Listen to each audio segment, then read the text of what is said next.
इस मूवी की शुरुआत होते ही हम एक कपल को देखते हैं जिनका नाम नोरा और एलिस था। वो लोग अपना वैकेशन मनाने कहीं जा रहे थे। तब रास्ते में नोरा एलिस से बाथरूम जाने का बोलती है, इसीलिए वो एक रेस्टोरेंट के सामने अपनी कार रोक देता है। तब वो लोग देखते हैं कि उस रेस्टोरेंट के दरवाजे लॉक थे और साथ ही उस पूरे टाउन में कोई भी नहीं था। लेकिन नोरा को बाथरूम जाना था और वो वेट नहीं कर सकती थी, इसीलिए वो रेस्टोरेंट के पीछे चली जाती है जहाँ उसे एक फोन और एक वॉलेट मिलता है। साथ ही उसे वहाँ काफी सामान दिखता है जो लावारिस पड़ा था।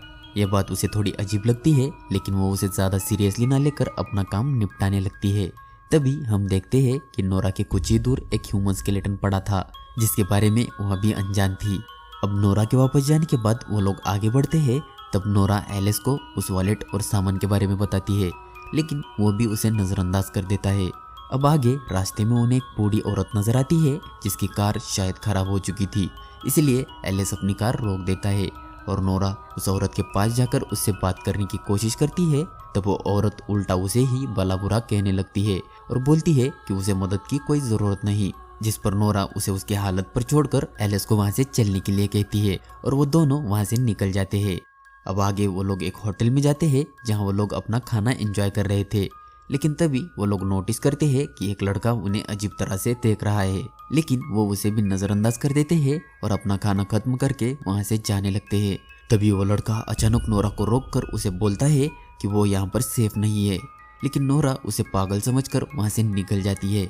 अब आगे उन्हें एक गैस स्टेशन मिलता है जहाँ वो लोग अपनी कार में गैस डलवाते हैं और एलिस वहाँ के ओनर से किसी होटल या मोटेल के बारे में पूछता है। तब वो उन्हें बताता है कि आगे रास्ते में उन्हें कुछ वुडन कैबिन्स मिलेंगे जहाँ वो लोग अपनी रात गुजार सकते हैं, जिस पर वो लोग उसकी बात मानकर आगे का सफर शुरू करते हैं। लेकिन काफी सफर की वजह से एलिस थक चुका था, इसलिए वो लोग कैबिन इस्तेमाल करने का फैसला करते हैं और एक कैबिन के पास रुक जाते हैं। तब कैबिन के बाहर उन्हें काफी सारी गाड़ियां नजर आती है, लेकिन अंदर जाते ही उन्हें सब कुछ सुनसान दिखता है, इसलिए वो सीढ़ियों से ऊपर जाते हैं। तब उन्हें वहाँ एक आदमी मिलता है जो दिखने में काफी अजीब था। वो आदमी वहाँ का लैंडलॉर्ड था। वो उनका वेलकम करता है, जिस पर एलिस उससे एक रूम मांग लेता है। तब वो लैंडलॉर्ड उन्हें उसके पीछे आने को कहता है, लेकिन नोरा यहाँ काफी अनकंफर्टेबल फील कर रही थी क्योंकि वहाँ की हर एक चीज काफी अजीब थी।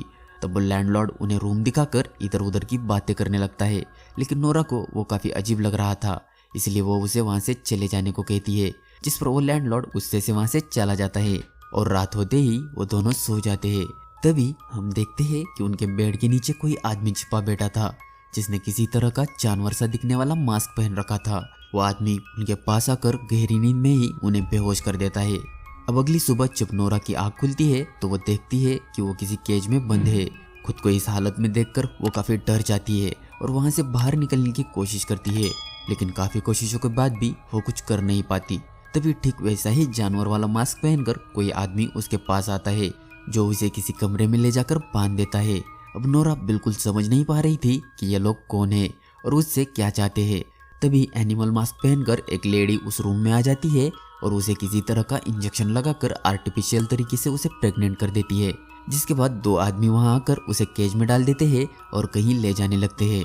तब रास्ते में नोरा देखती है कि उस फार्म के हर एक आदमी ने एनिमल मास्क पहना था और वहां पर खुलेआम लोग इंसानी मांस काट रहे थे। इसके बाद वो लोग नोरा को एक कमरे में डालकर लॉक कर देते हैं। इधर हम एलिस को देखते हैं जहां उसे और उसके जैसे कई लोगों को अलग अलग पिंजरों में कैद करके रखा गया था। तभी हाथों में हथौड़ा लिए वहां कुछ एनिमल मास्क मैन आ जाते हैं जो उन लोगों को हथौड़े से मारकर बेहोश कर देते हैं और उन्हें अपने साथ कहीं ले जाने लगते हैं। एलिस के साथ भी यही होता है और उसे भी एक वेयर हाउस में लाया जाता है जहाँ पहले से ही काफी सारी डेड बॉडीज मौजूद थी और वहाँ मशीनों के जरिए इंसानों को काटा जाता था। अब आगे हम मास्क पहने किसी आदमी को देखते हैं जो किसी को पैसे देकर एक बॉडी खरीद लेता है और वहाँ से वो उस आदमी के पास जाता है जो उस कैबिन का लैंडलॉर्ड था। वो लैंडलॉर्ड उसे 80 लोगों के खाने का ऑर्डर देता है और किचन में जाकर सबको खाना बनाने के लिए 3 घंटे का समय देता है। यानी ये लैंडलॉर्ड ही उस कैबिन के आड़ में इंसानी मांस का बिजनेस चला रहा था। इसके बाद हम काफी सारी लड़कियों को देखते हैं जिन्हें पिंजरे में बंद करके मिल्क काऊ बना दिया था और मशीनों के जरिए उनका दूध निकाला जाता था। तभी वहाँ एक लड़की एक बच्चे को पिंजरे में ही जन्म देती है। तब वो लोग उसका बच्चा छीन लेते हैं और उसे काफी बेरहमी से मार देते हैं, जिससे वहाँ की सारी लड़कियां घबरा कर रोने लगती है। लेकिन उन दरिंदों को उससे कोई फर्क नहीं पड़ता क्योंकि उन्हें उस बच्चे की कोई ज़रूरत नहीं थी और उन्हें सिर्फ मिल्क से ही मतलब था। इसलिए वो लोग उस बच्चे को डस्टबिन में फेंक कर वहाँ से चले जाते हैं। जिसके बाद हम वहाँ उस गैस स्टेशन के ओनर को देखते हैं, यानी वो भी इनके साथ डायरेक्टली मिला हुआ था। वो एक लड़की के पास जाकर उसे पीने दूध देता है, जिस पर वो लड़की उसे गालियां देने लगती है। इसलिए उसे काफी गुस्सा आता है और वो उसे काफी बेरहमी से मार देता है। इधर नोरा उसके पास वाले कमरे में झांक कर देखती है तो उसे वहाँ एक लड़की दिखाई देती है जिसकी हालत काफी खराब थी। नोरा उससे बात करके उस फार्म की जानकारी लेने की कोशिश करती है। तब उसे पता चलता है कि यहाँ लड़कियों को आर्टिफिशियल तरीके से प्रेग्नेंट किया जाता है और बंदी बनाकर मिल्क काउ बनाया जाता है ताकि उस दूध को बेचकर वो पैसे कमा सके। जिस पर नोरा उसे वहाँ से भागने का रास्ता पूछती है। तब वो लड़की उसे बोलती है कि वो पिछले 2 साल से यहाँ कैद है क्योंकि वहाँ से भागने का कोई रास्ता नहीं। वो उसे ये भी बताती है कि उसके इन 2 सालों में कई मिसकैरेज हुए हैं जिससे अब वो कभी माँ नहीं बन पाएगी, इसीलिए वो लोग अब उसे मार देंगे। तभी नोरा को पास वाले कमरे से किसी एशली नाम की लड़की की भी आवाज सुनाई देती है जिसे 2 हफ्ते पहले ही इन लोगों ने किडनैप किया था। तब नोरा उसे वहाँ से बचाने का वादा करके उसे दिलासा देती है। इधर वो लैंडलॉर्ड उसके आदमियों को बेकार लड़कियों को मारने का ऑर्डर देता है, जिस पर वो लोग नोरा के पास वाले कमरे में आते हैं और नोरा देखती है कि वो लोग उस लड़की को लटका देते हैं और काफी खौफनाक तरीके से उसका गला और पेट काट कर उसे मार देते हैं और उसके पार्ट्स को अपने साथ लेकर चले जाते हैं। यह देखकर नोरा काफी ज्यादा डर जाती है और तभी किसी तरह एलिस वहां पहुंच जाता है जो काफी ज्यादा बुरी हालत में था। वो नोरा को आजाद करता है और जैसे तैसे वो दोनों वहां से भागने लगते हैं। लेकिन वो फार्म काफी बड़ा था जहाँ जगह जगह पर उन लोगों का पहरा था। वो ज्यादा देर उन लोगों की नजरों से बच नहीं पाते और वो लोग उनके पीछे पड़ जाते हैं। तभी भागते भागते एलिस एक ट्रैप में फंस जाता है जिससे उसके पैर से काफी खून निकलने लगता है। तब नोरा उसे वहां से छुड़ाने की काफी कोशिश करती है लेकिन वो बुचर्स वहां आने लगते हैं, इसलिए नोरा उसे वहीं छोड़कर भाग जाती है। तब वो बुचर्स एक बड़ा सा पत्थर उठाकर एलिस के सर में मार देते हैं जिससे जगह पर ही उसकी मौत हो जाती है। तब नोरा भागकर उस वेयर हाउस में पहुंच जाती है जहां आदमियों को कैद करके रखा जाता था। वहां वो एक कैदी से भागने का रास्ता पूछती है जिस पर वो उसे वहां के ट्रांसपोर्ट की बस के बारे में बताता है जिसका इस्तेमाल वो बुचर्स लोग करते थे। वो उसे बोलता है कि उसे वो बस खुद चलाकर वहां से भागना होगा जिसकी चाबी पास ही के एक घर की खिड़की में होगी। उसकी बात मानकर नोरा वैसा ही करने का फैसला करती है, लेकिन जाते जाते वो वापस उस कमरे के पास जाती है जहाँ उसे कैद करके रखा था। वो वहां से एशली को अपने साथ लेकर भागने लगती है, जिसके बाद वो दोनों किसी तरह भागकर उस बस के पास आ जाते हैं। तब नोरा उस कैदी के बताए अनुसार चाबी ढूंढने पास के एक घर में जाती है जहां उसे चाबी मिल जाती है। इसलिए वो दोनों काफी खुश हो जाते हैं और जल्दी से भागकर बस में चढ़ जाते हैं।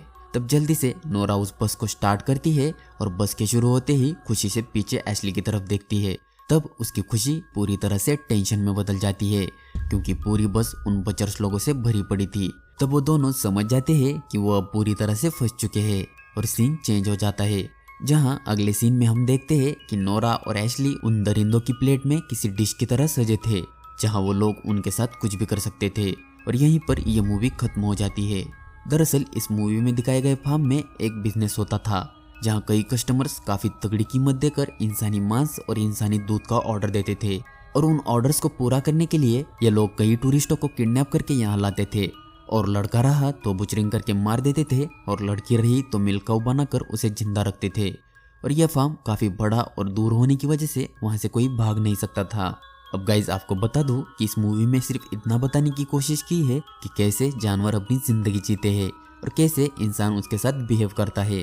अगर इंसानों की जगह जानवर होते और जानवरों की जगह इंसान तो बिल्कुल ऐसा ही होता जैसे इस मूवी में दिखाया गया है।